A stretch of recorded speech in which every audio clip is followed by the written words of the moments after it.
Hello everyone, and welcome to Storytime with me, Storyteller 25.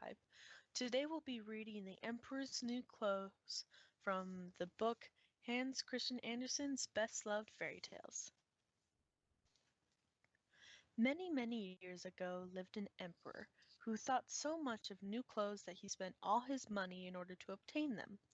His only ambition was to be always well dressed. He did not care for his soldiers, and the theater did not amuse him. The only thing, in fact, he thought anything of was to drive out and show a new suit of clothes. He had a coat for every hour of the day, and as one could say of a king, he is in his cabinet, so one could say of him, the emperor is in his dressing room. The great city where he resided was very gay. Every day many strangers from all parts of the globe arrived. One day 2 swindlers came to this city. They made people believe that they were weavers, and declared that they could manufacture the finest cloth to be imagined.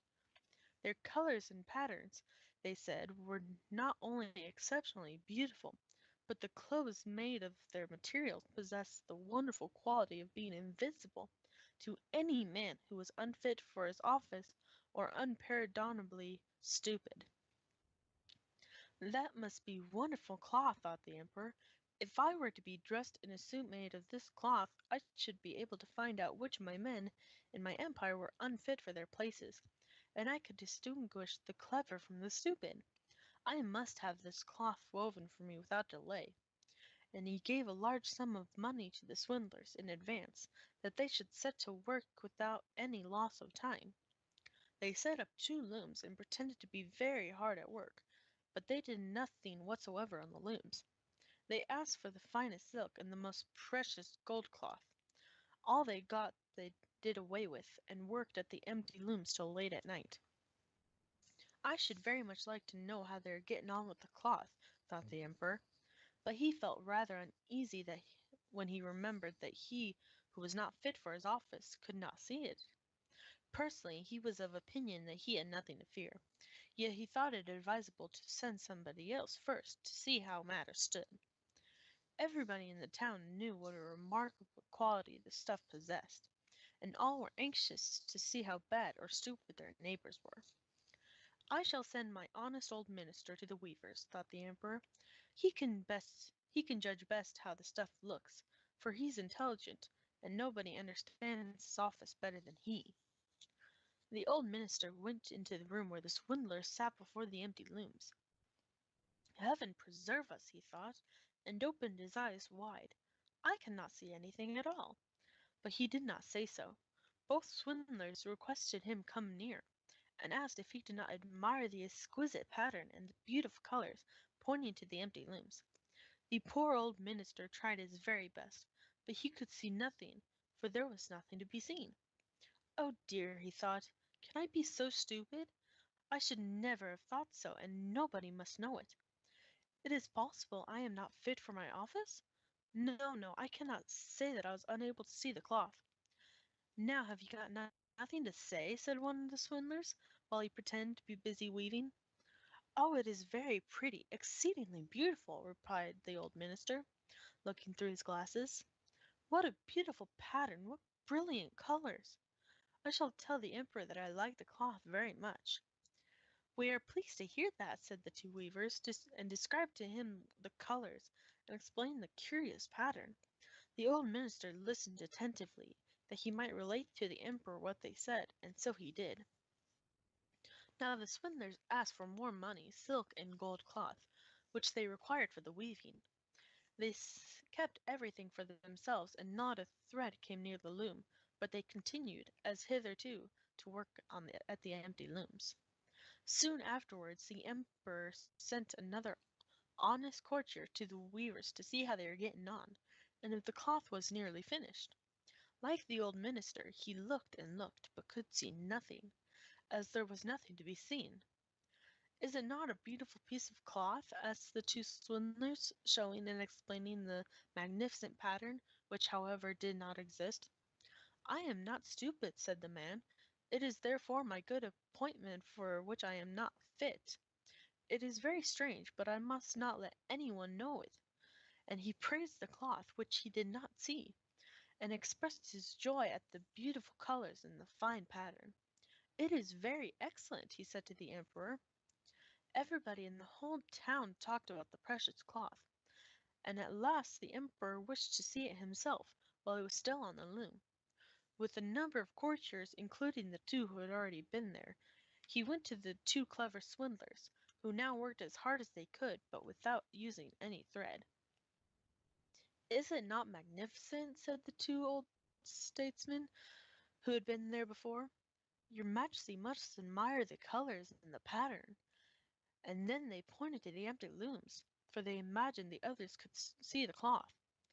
"What is this?" thought the Emperor. "I do not see anything at all. That is terrible. Am I stupid? Am I unfit to be Emperor?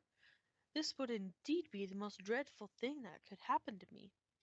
"Really," he said, turning to the weavers, "your cloth has our most gracious approval." And nodding courteously, he looked at the empty looms, for he did not like to say that he saw nothing. All his attendants who were with him looked and looked, and although they could not see anything more than the others, they said, like the Emperor, "It is very beautiful." And all advised him to wear the new magnificent clothes at a great progression which was soon to take place. "It is magnificent, beautiful, excellent," one heard them say. Everybody seemed to be delighted, and the Emperor appointed the two swindlers imperial court weavers. The whole night previous to the day on which the procession was to take place the swindlers pretended to work, and burned more than 16 candles. People should see that they were busy to finish the Emperor's new suit. They pretended to take the cloth from the looms, and worked about in the air with big scissors, and sewed with needles without thread, and said at last, "The Emperor's new suit is ready now." The Emperor and all his barons then came to the hall. The swindlers held their arms up as if they were holding something in their hands, and said, "These are the trousers, this is the coat, and here is the cloak," and so on. "They are as light as a cobweb, and one must feel as if one has nothing on upon the body, but that is just the beauty of them." "Indeed," said all the courtiers, but they could see nothing, for there was nothing to be seen. "Does it please your Majesty now to graciously undress," said the swindlers, "that we may assist your Majesty in putting on the new suit before the large looking-glass?" The Emperor undressed, and the swindlers pretended to put the new suit upon him, one piece after another. And the Emperor looked at himself in the glass from every side. "How well they look, how well they fit," said all. "What a beautiful pattern, what fine clothes! That is a magnificent suit of clothes." The master of ceremonies announced that the bearers of the canopy, which were to be carried in the procession, were ready. "I am ready," said the Emperor.